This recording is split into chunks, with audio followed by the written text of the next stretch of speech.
नमस्कार दोस्तों, मेरा नाम है राहुल और आप देख रहे हैं हमारी खास वीडियो सीरीज़ कोऑर्डिनेटर फ्रेमवर्क के बारे में। और दोस्तों, आज के हमारे इस वीडियो में हम लोग बात करेंगे कोऑर्डिनेटर के एक और फीचर की, जो कि हैं कोर क्लासेस। तो दोस्तों, कोर क्लासेस क्या होती हैं? वो बेसिकली बेस क्लास जिसको हम कह सकते हैं, जैसे कि ये CI कंट्रोलर है जिसको हम सब जगह एक्सटेंड करते हैं अपने सारे कंट्रोलर्स में, जिसको हम एक्सटेंड करते हैं ताकि हम उसकी फंक्शनलिटी यूज़ कर पाएँ। इसी तरह से दोस्तों, आप मानिए सोचिए कि अगर कभी हमें ऐसी ज़रूरत पड़े कोई ऐसे फंक्शन जो कि हमें हमारे हर कंट्रोलर में ज़रूरत पड़ेंगे, तो नॉर्मली हम क्या करते हैं, एक बेस क्लास बनाते हैं, उसमें अपने वो फंक्शंस इम्प्लीमेंट करते हैं और फिर बाकी क्लासेस को उससे एक्सटेंड कर लेते हैं ताकि हम उसकी फंक्शनलिटी यूज़ कर पाएँ, जैसे कि हम अभी ये CI कंट्रोलर के साथ कर रहे हैं, या फिर अपने मॉडल्स में हम लोग CI मॉडल के साथ करते हैं।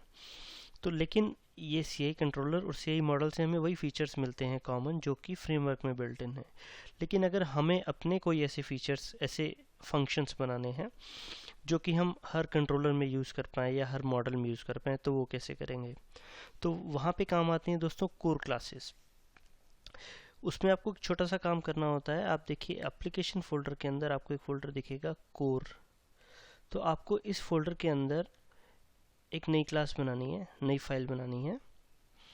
इसको आप सेव करेंगे my_controller.php और यहाँ पे आप वो क्लास बना दीजिए, क्लास my_controller extends CI_controller, इस तरह से। और यहाँ पे आपके जो भी कॉमन फंक्शंस हैं वो आप डाल दीजिए। मान लीजिए पब्लिक फंक्शन टेस्ट।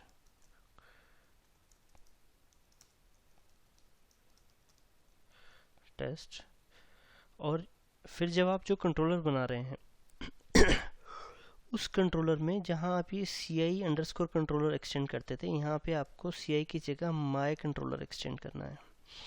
तो इससे क्या होगा कि जो CI कंट्रोलर की फंक्शनैलिटी थी वो तो आ ही जाएगी, वो my_controller में आ जाएगी, और my_controller की फंक्शनैलिटी यूज़र कंट्रोलर में आ जाएगी, और उसके साथ में ही आ जाएगी आपके पास CI कंट्रोलर भी, क्योंकि इनहेरिटेंस है, बेसिक सी इनहेरिटेंस है और कुछ भी नहीं है। इसमें समझने वाली बात सिर्फ यही है आपको कि आपको फाइल बनानी कहाँ पे है और उसका नाम क्या देना, उस क्लास का और फाइल का नाम क्या देना, और उसको आपको कहाँ पे रखना है। इसी तरह से यहाँ पे आप एक और फाइल बना दीजिए my_model.php और इसमें क्लास बना दीजिए my_model extends CI_model।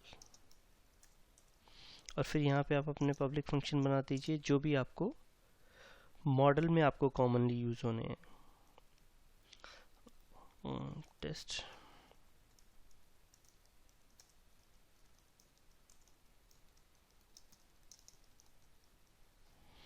From my model, इस तरह से।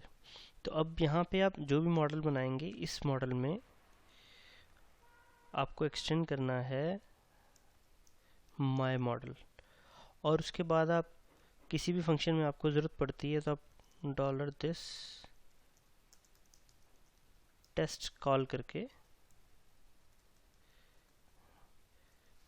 ये वाला फंक्शन कॉल कर लेंगे, या जो भी आप यहाँ फंक्शंस बनाएंगे वो सारे फंक्शंस आप अपने सभी मॉडल्स में, जो भी माय मॉडल को एक्सटेंड करेंगे $this एरो से, वो फंक्शन आप एक्सेस कर सकते हैं। और यही चीज़ कंट्रोलर में भी है, जो आप फंक्शंस यहाँ पे बनाएंगे वो सारे फंक्शंस आप अपने सभी कंट्रोलर्स में, जो भी माय कंट्रोलर को एक्सटेंड करेंगे, $this करके आप एक्सेस कर पाएंगे। मान लीजिए इस तरह से। अब यहाँ पे देखिए, फंक्शन का नाम सेम है, टेस्ट है, लेकिन यहाँ पे जो फंक्शन कॉल होगा वो माय कंट्रोलर वाला जो टेस्ट फंक्शन है ये कॉल होगा, और मॉडल में जो आप कॉल कर रहे हैं $this टेस्ट, वो माय मॉडल वाला कॉल हो रहा है। इसमें आप कंफ्यूज मत हो जाइए, टेस्ट नाम मैंने बस ऐसे दे दिया क्योंकि कुछ स्पेसिफिक नाम मेरे ध्यान में नहीं है, तो मैंने टेस्ट लिख दिया वहाँ पे बस। तो माय मॉडल से जो एक्सटेंड हो रही हैं वो माय मॉडल का टेस्ट कॉल कर रही हैं, और जो माई कंट्रोलर से एक्सटेंड हो रही हैं क्लासेस कंट्रोलर्स, वो माई कंट्रोलर का टेस्ट फंक्शन कॉल कर रही हैं। और इसके अलावा एक चीज़ और मैं आपको बता देता हूँ, अगर यहाँ पे आपको चाहिए कि आपको और भी क्लासेस, मान लीजिए तो दो हो गए, एक कंट्रोलर एक मॉडल, उसको आपको आगे डिफ्रेंशिएट करना है, अलग अलग बांटना है। मान लीजिए आपने एक प्रोजेक्ट बनाया जिसमें आपने दो पैनल बनाए, एक एडमिन पैनल एक यूज़र पैनल।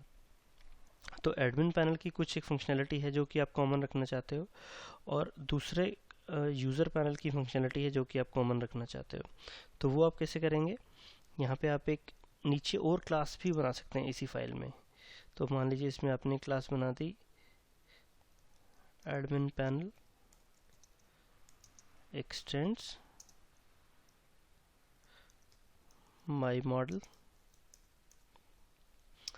और यहाँ फिर आप क्या करेंगे, अभी यूज़र मॉडल है, या एक और क्लास बना देते हैं हम यहाँ पे, class user panel extends my model. अब आपकी एडमिन पैनल की जो भी कॉमन फंक्शनैलिटी है, जो भी कॉमन फंक्शंस है, वो आप यहाँ पे पब्लिक फंक्शन करके बना सकते हैं, और जो भी आपकी यूज़र पैनल की कॉमन फंक्शनैलिटी है वो आप यहाँ पे बना सकते हैं।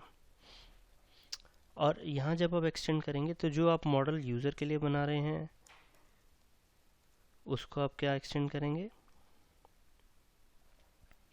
यूज़र पैनल, जहाँ कहाँ गया ये रहा, user model x tends user panel, इस तरह से। और अगर आप एडमिन के लिए बना रहे हैं तो उसको आप वहाँ पे सिंपली एडमिन पैनल कर लेंगे, और जो एडमिन के लिए कॉमन फंक्शनलिटी है वो आपने यहाँ डाल दी, और जो यूज़र के लिए कॉमन है वो यहाँ डाल दी। ऐसे ही आप कंट्रोलर के साथ भी कर सकते हैं अगर आपको ज़रूरत पड़े तो। कहने का मतलब ये है कि इन दो फाइल्स में अगर आप चाहें इन दो क्लासेस के अलावा एक्स्ट्रा क्लास बनानी, माई कंट्रोलर और माई मॉडल के अलावा और एक्स्ट्रा क्लास बनाना चाहें कोई, जैसे कि मैंने भी बनाई एडमिन पैनल और यूज़र पैनल, तो भी आप बना सकते हैं। तो ये होती हैं दोस्तों कोऑर्डिनेटर की कोर क्लासेस। उम्मीद करता हूँ आप इसे अच्छे से समझ पाए होंगे, लेकिन अगर आपकी कोई भी क्वेश्चन या क्वेरीज हैं तो आप कमेंट्स में छोड़ सकते हैं, मैं आपको जवाब ज़रूर दूंगा। और अगर आपको ये वीडियो पसंद आया तो इसे लाइक ज़रूर करें, और हमारे नए वीडियोस के लिए आप सब्सक्राइब कर सकते हैं हमारे चैनल पे। तो मिलते हैं हमारे नेक्स्ट वीडियो में, तब तक के लिए बाय बाय, नमस्कार।